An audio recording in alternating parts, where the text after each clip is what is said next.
அனைத்து பக்தர்களுக்கும்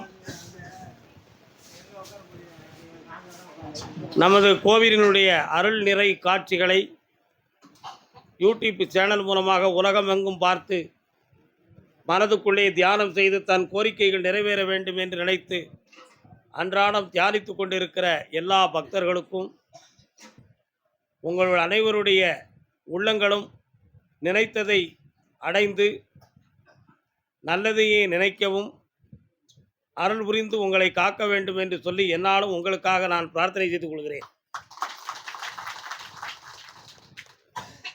எப்பொழுதுமே நாம் அருள் வாக்கை தொடங்குவதற்கு முன்பு ஞானத்தை பற்றி சில வார்த்தைகளை பேசுவது இதுவரை வழக்கமாகத்தான் வைத்திருக்கிறோம்.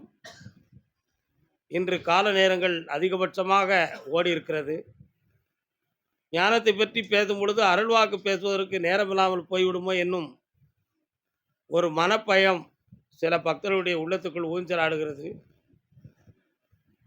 எங்களுக்கு எதற்கு ஞானம், எங்களுக்கு காரியம் நடந்தால் போதும் சாமி என்று நினைக்கிற பக்தர்களுடைய ஆவல்களை நான் புரிந்து கொண்டு தான் இருக்கிறேன். ஏனென்றால் மனிதன் ஆவலோடு பிறந்தவன். ஞானி எந்த ஆவலுக்கும் ஆசைக்கும் அகப்படாமல் ஒதுங்கி சென்றவன். சன்னியாசத்துக்கு வரம் வாங்கிவிட்டு சந்தோஷம் கிடைக்கவில்லை என்று யாரும் சங்கடப்பட முடியாது. உண்மையா இல்லையா? அதனால் சந்தோஷம் வேணும்னு நினைக்கிறவங்கிட்ட சன்னியாசத்தை பற்றி பேசி பிரயோஜனமும் கிடையாது. உண்மைதானே?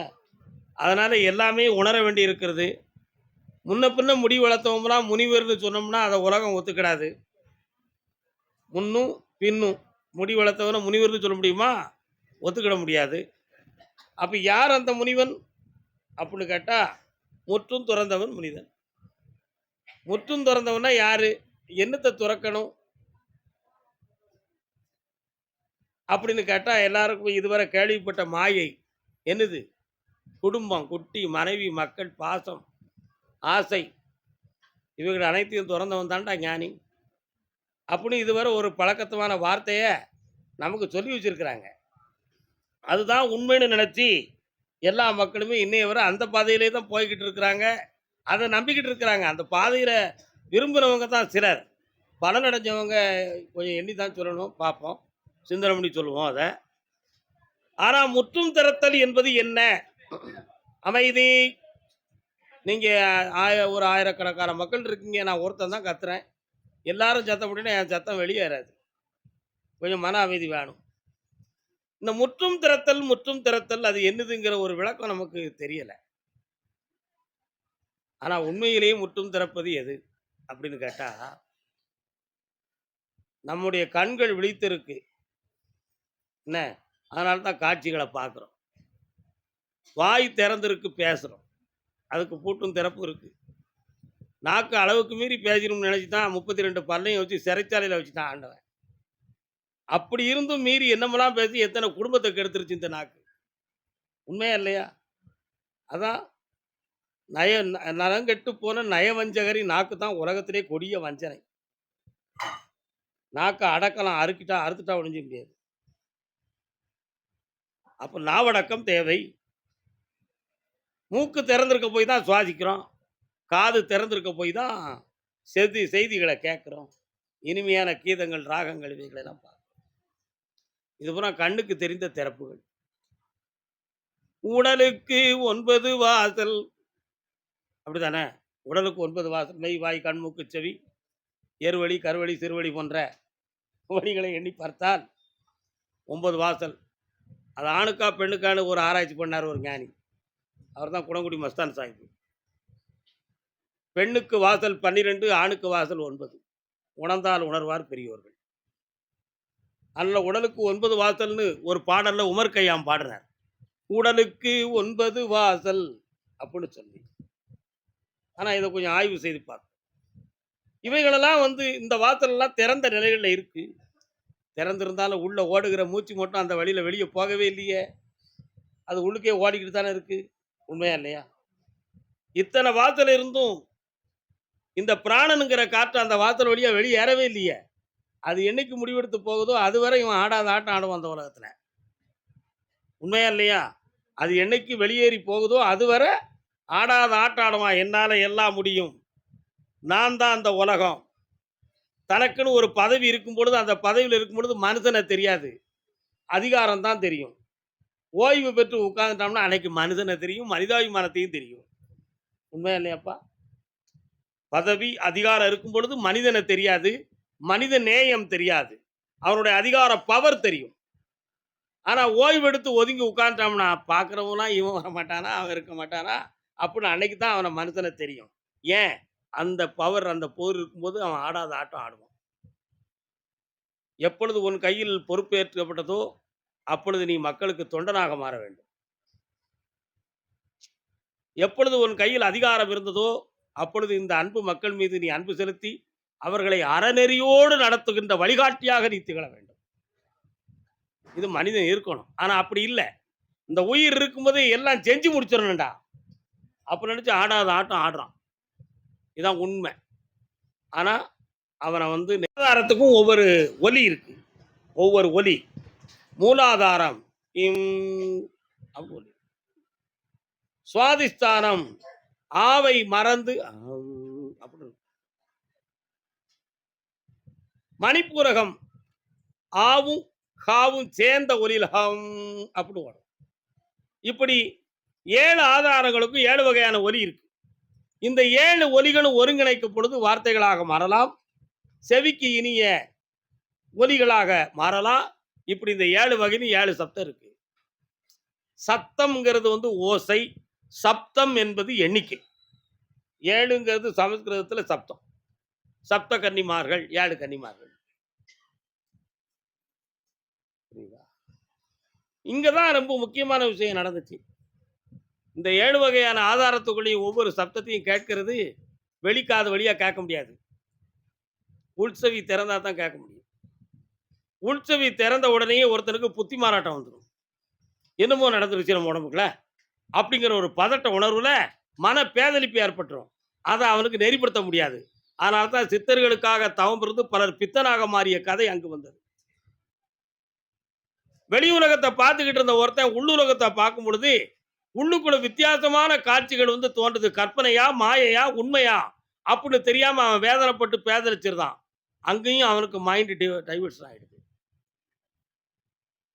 இப்படிப்பட்ட நிலைகள்லாம் அவன் பேதலிக்கிறான். ஆனா அதை பேதலிக்காம இருக்கிறதுக்கு தேவை ஒரு குரு தேவை. அதான் அங்க ரொம்ப முக்கியம். அந்த அனுபவம் வாய்ந்த ஒரு குரு ஒருவனால தான் அந்த விஷயத்தை நம்ம என்ன செஞ்சுக்கிட முடியும்? தெளிவுபடுத்திக்கிட முடியும். அப்போ உள்செவி, உள்நோக்கம் இவைகள் திறந்தால் அவனுக்கு இந்த உலகத்துல இருந்த இடத்துல இருந்துகிட்டு இந்த பிரபஞ்சத்தையே அவன் சுத்தி வந்துருவான். அவனுடைய சூட்சும சரீரத்தை அருமையா ஏக்கிடுவான். அதை வச்சு இந்த உலகத்தையே தன்மையப்படுத்திக்கிடுவான். அதுதான் ஞான ஆற்றல். இது வந்து ஒரு ஒரு பகுதி.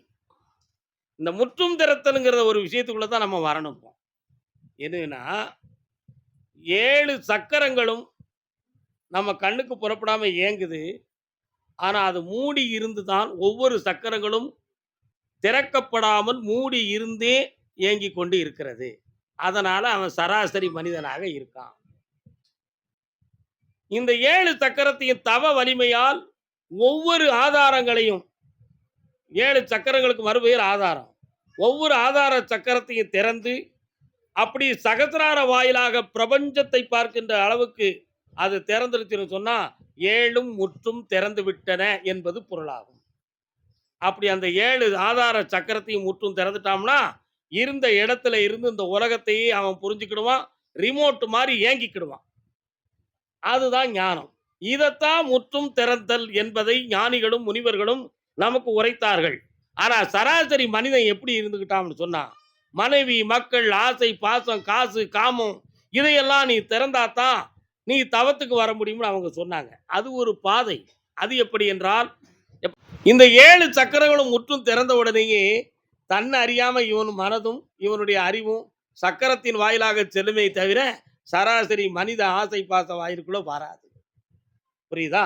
அப்படி வராம போன உடனே இவங்க ஒரு மறு பகுதியாக என்ன பேசிட்டாங்க?